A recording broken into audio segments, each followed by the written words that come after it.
see the growth of, like, the scene. I just knew, like, our thing was going to get big. The call was designed to kind of intimidate. That in itself was shocking. You have to understand, when Grime Daily initially kicks off, there isn't any money. So for certain, it was all drugs and robbery money. The music don't work, then I know for certain. What do you think? Sketch. The YouTube's been shut down. Like, what's happened? Everyone was just calling till everyone stopped calling.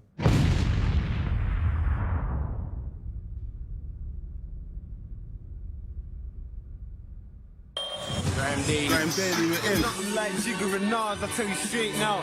Imagine 2,000 videos are on your channel and they all get deleted. All the videos are gone. But it's minor though, everything's normal. Yes, we lost the views, yes, we lost the blah, blah, blah. Not to worry though, don't panic or nothing. Yeah, I was panicking. I was proper panicking. It just didn't seem real. We're trending on Twitter like GRM terminated. It was bad, bruv.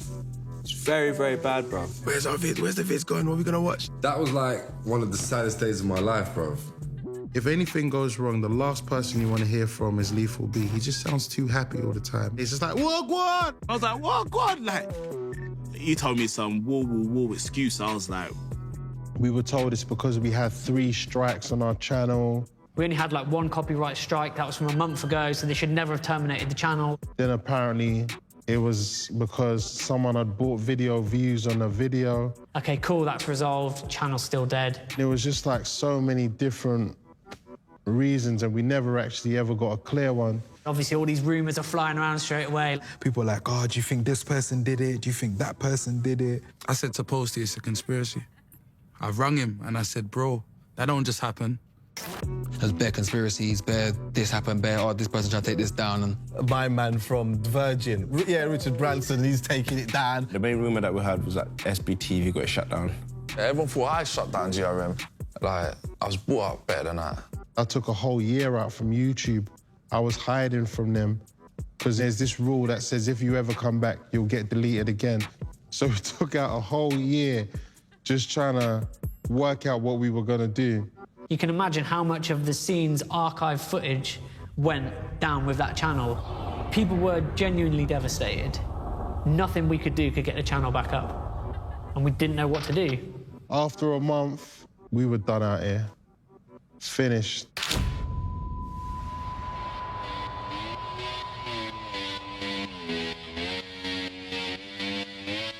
I wake up every day is a daydream. Everything in my life ain't what it seems. I wake up. A lot of people got signed off of the back of my thing going right, and then again a new wave again when I did the pop thing. Bonkers.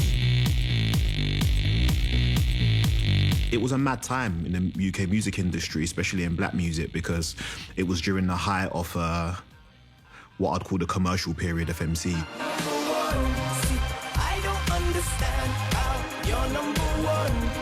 We started to actually get a little bit of UK commercial success, but the sound was changing a bit. Initially, the records that started to cross out of the scene and become like pop hit records, they all kind of sounded one way. Slowly but surely, the sound evolved, and then, yeah, we got to 2010, and then I made Pass Out. Yeah, we bring the stars out. We bring the women and the cars out. I remember, like, wow, like, there's all these white kids from Middle England that, like, want to hear us. Like, this is sick. You were either the purist going, nah, man, you're selling out by doing that, or you were like, rah, something's happening over here. And you had the explosion of that commercial UK black music, UK urban sound, N-Dubs, Tinchy, Chipmunk, Tiny Temper, etc. And, you know, we never crucify any of that batch of people for what they'd done because they were playing by the rules of the game at that time. They had to make commercial music. You know, it's very difficult for you as a person to kind of make music for like 5 or 6 years and you're not getting major bread from it. That's long. I think that's what that commercial period was all about. People saw the opportunity, people saw the economy in it, and then more money started to come and the scene and the culture started to expand. Let's have a toast to celebration, get a glass out. Ooh. Come on. That was you first. What's she? It's coming, bro. Relax. We're working up. Cheers, my lad. Cheers. A good life. Cheers. 100%. this point, SBTV was absolutely killing it. Jamal had the Google advert. What are you doing filming me? And we didn't even have a fucking YouTube channel. Next minute, you know, this advert's after every X Factor. I'm talking X Factor. So I first picked up a camera when I was about 15, February 2007. That was the first official video. Birmingham, Cadbury's factory, right about now. We got Smoky Buzz. I was on a school trip, Cadbury's chocolate factory, and yeah, I was just filming my classmates, spitting bars behind Cadbury's chocolate factory. So SB essentially started in Brum. Imagine that, nuts.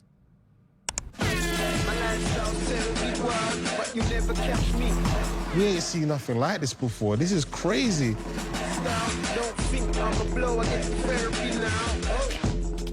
I enjoy friendly competition. GRM would keep me on my toes, do you know what I'm saying? So that's what sort of inspires my entrepreneurial spirit.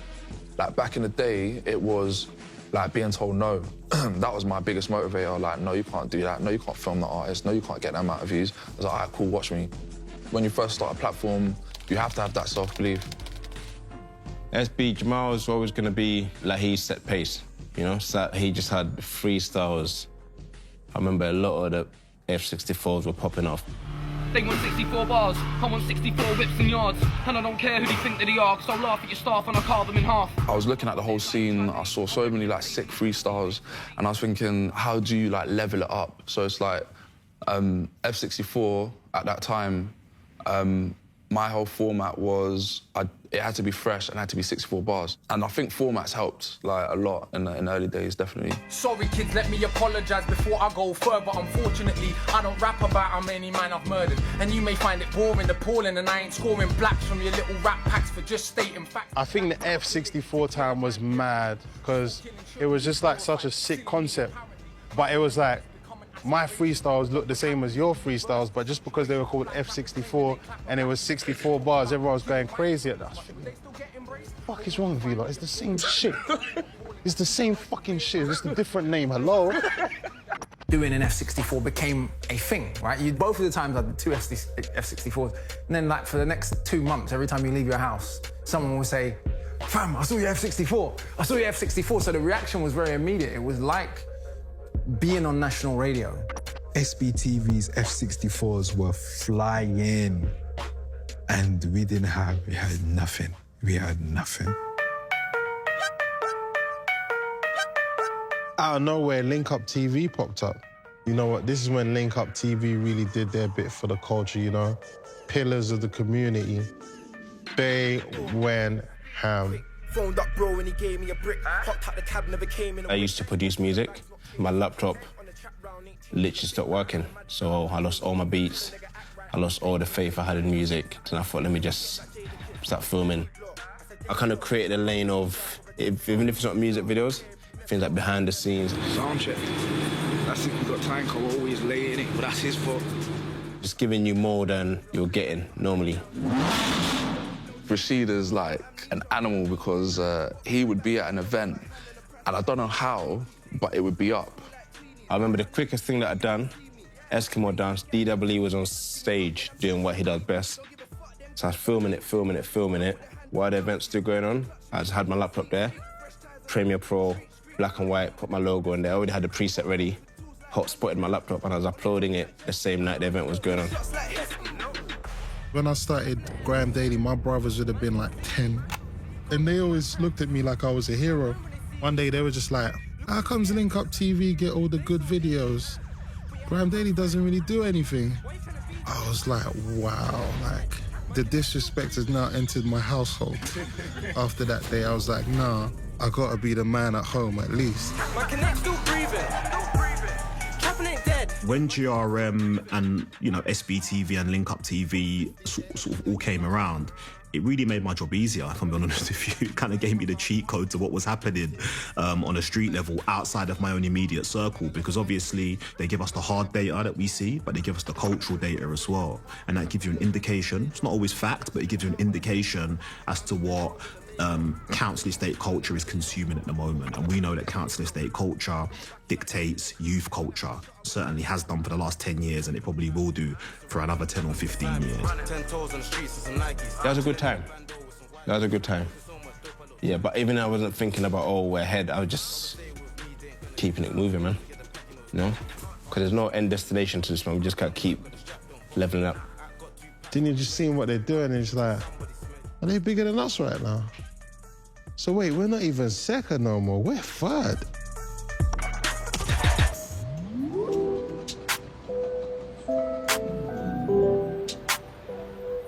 It felt like the business was in tatters, but the good thing is the brand was there. There was something in the brand. If you wrote this as a script for a film, it would look exactly how it happened. We had like a bunker meeting in this war room, like, what the fuck are we gonna do?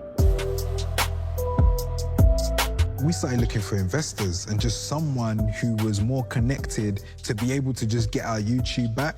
Bruv, we were depressed. we were sad, you know what I'm saying? We were sad because it was like, we had no YouTube channel and we was in debt.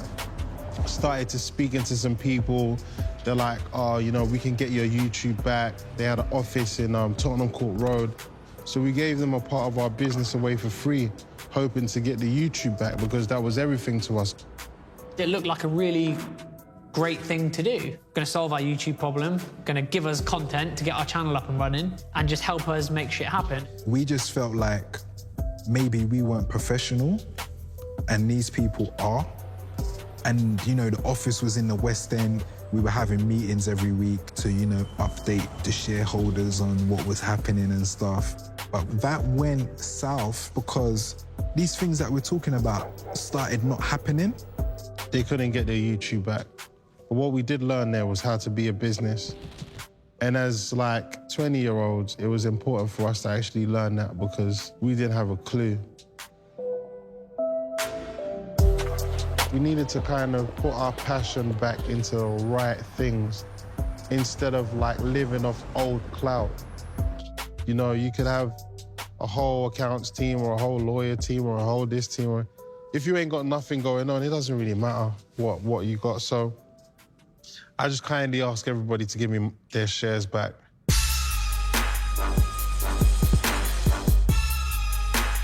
this point, you've now got Professor Green successful, Wretch 32 is successful. Obviously, Tiny's leading the pack. Emily's doing what she's doing on a global stage. There's just a lot going on, but it's kind of new, if you see what I'm saying. And it's the same kind of key people who are around all of these artists, writers, and producers. There's probably about 10, 12 people, if you understand what I'm saying. So I literally rounded us all up and was like, look, we should hold hands, sing Kumbaya and all be one company, but we should actually set a tone for what it is we want to be doing going forward and working together. And Krept and Conan were those next ones, basically. If she ain't fucking, she got to go. Yeah. Tell her don't waste my time. Police wanna stop me, search my clothes. Word. Tell them don't waste my time. A lot of labels didn't know how to market us. It was weird for them. They didn't know you're rappers, are you funny, are you street, like what are you? Where's your pass out? Where's your tractor? They was like, this is what you need to make. This is the only way you're gonna get radio. We want you to be funny, be comical. Someone said, get a singer in your group and then we can do like an N-dubs thing. Like, we heard everything, bro. Then we was like, blood, fuck everyone, man. Fuck everyone. I remember we had a convo with Skepta as well. He was just like, do your thing. Yeah, build up your value, man. Build up your thing. And they all come to you, bro. Like, you don't need them. Then we started doing what we wanted to do, innit? Young Kings, boom. Don't waste my time. Don't waste my time. Don't waste my time. Tell them don't waste my time. Tell them don't waste my time. There were a lot of people back then that weren't of or from the culture, that didn't understand it, but were in control of it. People that sign checks, people that choose what gets played on this channel and you know what I mean? People that make decisions, they don't take you serious. As musicians, as artists, we're kind of being dictated to what we should be doing. What often happens is what is the appeal from other people. We love it for its rawness, we love it for what it is.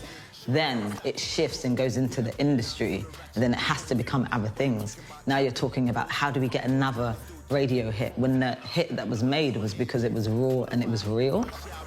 It doesn't have to have Taylor Swift on a record for it to go. It could be something in the right space.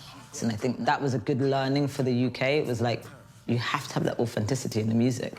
That's what really connects to people.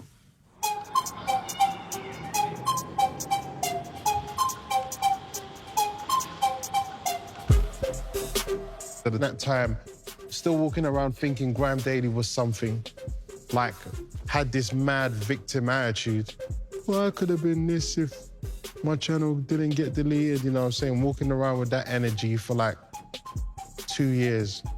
It gets boring, bro, and no one cares. So it was all about actually focusing on rebuilding the company, rebuilding the brand, and actually working on the right things that were gonna put us back on the map. I was working at British car auction because I was effed. I needed money. So yeah, I got a phone call from Posty. I met him in Haringey, North London, and he's explaining to me what happened to Grime Daily. And then he's like, what are you doing now? And I was like, I'm driving cars at BCA. Yeah, I mean, I'm dreaming of driving the Lamborghini today. And he's like, well, come and work for me then, innit? And Posty just gave me a Grime Daily top, the hoodie. And he's like, I'm shooting Mist. Are you around to take photos? He gave me a second opportunity, but I think he had a second opportunity himself, do you know what I mean? Grime Daily, it just felt like it carried too much bad history, even though we had such sick accomplishments with it. So I was like, let's just change it, rebrand it. GRM, know what's going on, ladies. GRM, check it out on the daily. GRM, check it out on the daily. GRM, check it out on the daily. GRM, check it out on the daily.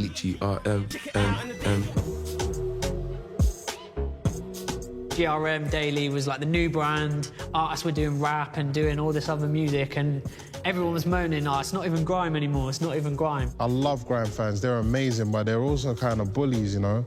Calling it GRM Daily just made them get off our backs a little bit more as well. So it was like Grime Rap Music. So we say, hey, let's have a launch party.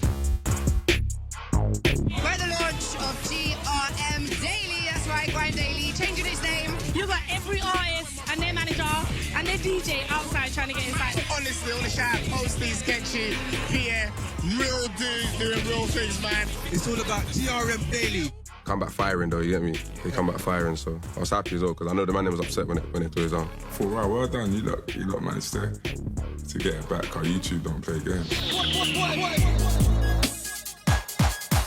Watching how they've come back and rebuild it, I think it was actually the greatest thing that happened, because when you go down, you come back stronger, bigger and better. We lost the whole channel, start again, lose the company almost, we'll go again. Do you know what I mean? And that's Posty's perseverance. And then I see him just bringing a whole heap of young people. They were fans of what we had done, I guess. We're building this empire, do you know what I mean? Building this ecosystem for other people to eat, for people to make beautiful stuff, do you know what I mean? And we're all involved. It felt like this is our thing now. We're not sharing this with nobody. But SB was like 200, 300 in front. And it's like, how do we get there? So Kobe came up with this thing called a Daily Duppy. I woke up with a point to prove. I go in the use like a 3-point turn in the desert. That's a point to smooth. I told my nigga. Daily Duppy is definitely my favourite freestyle idea. For someone like me, obviously, doing the double entendres and triple entendres, metaphors and similes. You turn the kettle on, play the same role as my ex. Obviously that was like a freestyle series at the beginning, but we decided to just like make it sick, put graphics in it, like turn it into this whole mental thing that no one else was really doing. Digging in my mind like a mine when I show them gems. They think that to bust it up, you gotta own the skin. I was more excited about a Daily Duppy because people were able to fully digest everything I was saying. The graffiti or the art around. It's these genius ideas that keep people centered to what you're doing. You really want that notorious film? You best record like Tupac did. Yeah. Daily Duppy, a quick Daily Duppy, let's go. Nigga, you know how much money that is? There was friendly competition between everyone, but that helped. you know, take everyone to the next level. Everyone was striving to go to the next level. It's like, what are we doing now? What can we do better? Like, how do we set the bar high? You just got to keep the content game up. I am Mr. Biggs, and this is Grime Daily. I don't reckon you've made a cake like that in your fucking life, bro. You're a barber. Yeah. And you're crazy enough to allow this to happen. Bro, he's got a .55, bro. He is driving slow. The reset to where it is now and how quickly they rebuilt that, it shows you how much people value the brand. It's not easy to put all that work in, have it taken away, and then do it again. It shows that the people care about it. Yeah, even... What the fuck? You can't stop it. Like, there's no way of holding it back now, and it's like the lid's been ripped off, and now it's exploded. That was the beautiful thing, and to see Grime do that, amazing. Things were nice, like, we had a career.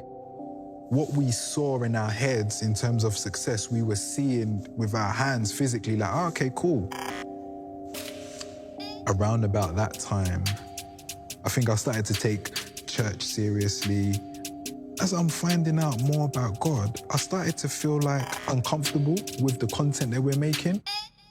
If these my siblings came and said to me, oh yeah, do you know what? And they started spitting to me what this person's spitting, I'm gonna be like, what are you doing?